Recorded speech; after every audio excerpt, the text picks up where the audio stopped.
पिछले वीडियो में बहुपद के बारे में पढ़े हैं, कुछ जानकारी आपको मिली होगी। इस वीडियो में मैं आपको ट्रायंगल्स के बारे में बताऊंगा और अब ये चैप्टर मैं आपका ओपन कर रहा हूँ, इसको एंड तक आपको बताने का प्रयास करूंगा। 2-4 वीडियो 5 वीडियो जैसा भी बनेगा मैं प्रयास करूंगा, आप कंटिन्यू देखिएगा। ट्रायंगल की अगर हम बात करते हैं, त्रिभुज की बात करते हैं, तो सबसे पहले हमको त्रिभुज के बारे में जानना होता है। त्रिभुज है क्या? त्रिभुज एक बंद आकृति है, स्पष्ट होता है। त्रिभुज एक बंद आकृति है, लेकिन इसको इस प्रकार से न कहकर हम इस प्रकार से कह सकते हैं कि तीन सरल रेखाओं से घिरी हुई आकृति को हम त्रिभुज कहते हैं। ठीक, अब ध्यान दीजिएगा, ये तीन सरल रेखाएं हैं और इन तीनों सरल रेखाओं से घिरी हुई एक आकृति ये ABC प्राप्त हो रहा है और यह ABC जो है यह एक त्रिभुज है। ठीक, तो अब ये स्पष्ट हुआ, नाम ट्रायंगल था, चैप्टर का ही नाम ट्रायंगल है। पहला पॉइंट यहां पर देखिएगा, त्रिभुज हमने रिप्रेजेंट किया है। तो त्रिभुज आप इसको डिफाइन कर सकते हैं कि तीन स्ट्रेट लाइन से, तीन सीधी रेखाओं से घिरी हुई या बंद आकृति को हम त्रिभुज कहते हैं। पहला पॉइंट आपका स्पष्ट हुआ। आगे चीज हम बता दें, अब इसके बाद जैसे आकृतियों की सर्वांग क्षमता की बात हो रही है, तो हम सर्वांग क्षमता के बारे में आपको बताने का प्रयास कर रहे हैं, समझने का प्रयास कीजिएगा। आप जैसे पिछले कक्षाओं में आप समरूपता के बारे में शायद नहीं पढ़े होंगे, तो अब ये जान लीजिए सर्वांग कब होता है, जब कोई भी एक वस्तु दूसरे वस्तु के बराबर हो। ध्यान दीजिएगा, पॉइंट है बराबर हो। बराबर का मतलब क्या है? वह शेप और साइज दोनों में बराबर हो। वह शेप और साइज में आकार और प्रकार दोनों बराबर हो, तब वह क्या होता है? सर्वांग होता है। एक पॉइंट यहाँ पर जैसे कि मैंने आपको बताया है, समरूपता का जिक्र कर दे रहे हैं। समरूपता में जैसे मैंने सर्वांग क्षमता में आपको बताया कि एक त्रिभुज, कोई भी एक त्रिभुज दूसरे त्रिभुज के सर्वांगसम होता है। कोई भी एक त्रिभुज दूसरे त्रिभुज के सर्वांगसम होता है कब? ध्यान दीजिएगा, जैसे मान लीजिए यह एक इक्विलैटरल ट्रायंगल है, समबाहु त्रिभुज है, ABC, ये मान लीजिए EFG, ये दो त्रिभुज है। अगर मान लीजिए इन दोनों त्रिभुज में तीनों कोण बराबर हैं, ध्यान दीजिएगा, अगर एक त्रिभुज का तीनों कोण दूसरे त्रिभुज के तीनों कोण के बराबर है, या आप कह सकते हैं भुजाएं भी बराबर होनी चाहिए। अगर ये मान लीजिए 3 सेंटीमीटर है, ये भी 3 सेंटीमीटर है, ये भी 3 सेंटीमीटर है, ये भी 3 सेंटीमीटर है, ये भी 3 सेंटीमीटर है, ये भी 3 सेंटीमीटर है। अब ध्यान दीजिएगा, यहां पर इसका आकार इसके आकार के जैसा है, ये जिस प्रकार का है उसी प्रकार का ये है।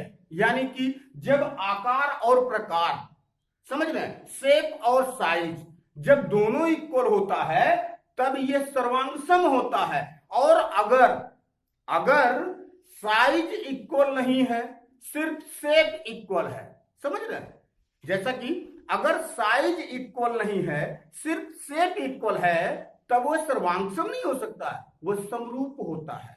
वह समरूप होता है, उसको हम सिमिलरिटी कहते हैं। समझ रहे हैं, सर्वांग क्षमता की हम बात कर रहे हैं। कोई भी आकृति हो, त्रिभुज की ही बात नहीं कर रहे हैं। त्रिभुज हो, चतुर्भुज हो, या कोई भी आकृति हो, मकान हो, दुकान हो, कोई भी आकृति अगर एक के जैसा हूबहू उसी के आकार प्रकार में दूसरा है, तो दोनों सर्वांगसम आकृतियां कहलाती हैं। यहां पर देखिएगा, आकृतियों की सर्वांग क्षमता के बारे में मैंने आपको बताया, कॉन्ग्रुएंसी ऑफ फिगर, आकृतियों की सर्वांग क्षमता। अब ये स्पष्ट हुआ कि दो आकृतियां सर्वांगसम कहलाती हैं जब उनका आकार और प्रकार दोनों बराबर हो। ठीक, तो ये तो हो गई आपकी सर्वांग क्षमता। इस चीज को मैं लिख नहीं रहा हूं, अगर आप चाहें तो मेरी आवाज को सुनकर आप नोट बनाकर लिख सकते हैं और निश्चित स्पष्ट हो जाएगा। दो रेखाखंडों के सर्वांग क्षमता की हम बात करते हैं। ध्यान दीजिएगा, दो रेखाखंड सर्वांगसम होते हैं। कब सर्वांगसम होते हैं इसके बारे में जान लीजिए। दो रेखाखंड सर्वांगसम होते हैं कब? जब एक रेखाखंड, मान लीजिए AB है, एक रेखाखंड की लंबाई दूसरी रेखाखंड की लंबाई के बराबर हो। ध्यान दीजिएगा, जब एक रेखाखंड की लंबाई दूसरी रेखाखंड की लंबाई के बराबर हो तब दोनों रेखाखंड सर्वांगसम कहलाते हैं, कांग्रुएंट कहलाते हैं।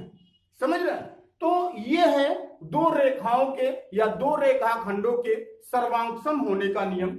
आप स्पष्ट हो गया होगा कि जब एक रेखाखंड की लंबाई दूसरी रेखाखंड की लंबाई के बराबर हो तो दोनों रेखाखंड क्या होते हैं? तब सर्वांगसम होते हैं। आगे हम दो कोणों की सर्वांगसमता की बात करते हैं। ध्यान दीजिएगा, दो कोण सर्वांगसम होते हैं। दो कोण सर्वांगसम होते हैं। ये कब सर्वांगसम होते हैं? जब इनके बीच का जो अंशमान होता है, जब अंशमाप बराबर हो तब दोनों कोण सर्वांगसम होते हैं। इनकी भुजाएं बराबर हो, छोटी हो, इससे कोई फर्क नहीं पड़ता है। ध्यान दीजिएगा, ये है कोणों की भुजाएं, ये है कोणों की भुजाएं। ध्यान दीजिएगा, जब किसी भी एक कोण का अंशमाप दूसरे कोण के अंशमाप के बराबर हो, जब किसी भी एक कोण का अंशमाप दूसरे कोण के अंशमाप के बराबर हो। ध्यान दीजिएगा, इसमें हम भुजाओं की बात, जैसा कि हमने आपको बताया कि इसमें हम भुजाओं की लंबाई को ध्यान में नहीं रखते हैं, हम सिर्फ अंशमाप की बात करते हैं। तो दो कोण सर्वांगसम होते हैं। कब सर्वांगसम होते हैं? जब इनका अंशमाप क्या हो? बराबर हो। जब इनका अंशमाप, अगर मान लीजिए ये हम कोण का नाम रिप्रेजेंट कर दें, अगर हम ए बी सी ये आर एस टी अगर मान लीजिए कोण है, ठीक, तो ये दोनों कोण सर्वांगसम होंगे। कब? जब इनका अंशमाप ए बी सी बराबर होगा दूसरे कोण के अंशमाप के।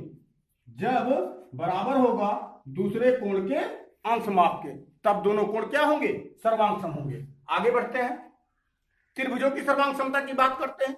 जैसा कि अभी मैं जब आकृतियों की सर्वांगसमता की बात मैं कर रहा था तब वहां पर मैंने आपको एक पॉइंट बताया कि दो त्रिभुज सर्वांगसम होते हैं। ठीक, यहां पर देखिएगा त्रिभुजों की सर्वांगसमता के कुछ नियम है।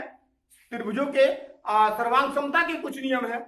अगर सिंपल रूप में, अगर साधारण रूप में हम बताने का आपको प्रयास करें, अगर साधारण रूप में कहा जाए तो दो त्रिभुज सर्वांगसम कहलाते हैं।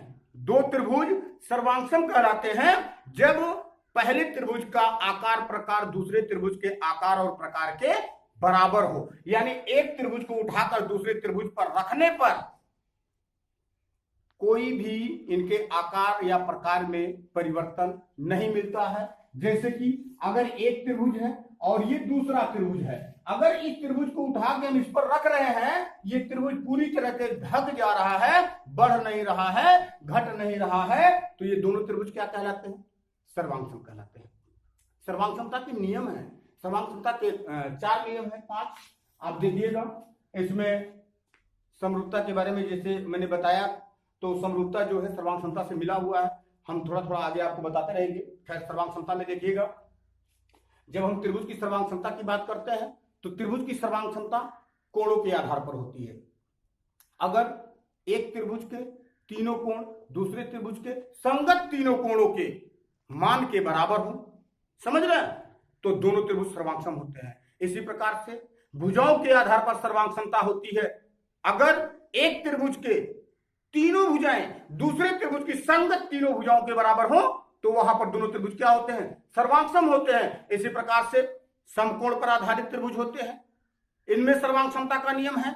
यदि किसी भी त्रिभुज में, किसी भी समकोण त्रिभुज में उसका एक भुजा कर्ण और समकोण है तो एक कोण तो समकोण होगा ही। अगर एक भुजा कर्ण और एक कोण समकोण हो तो वह त्रिभुज दूसरे त्रिभुज के क्या होता है?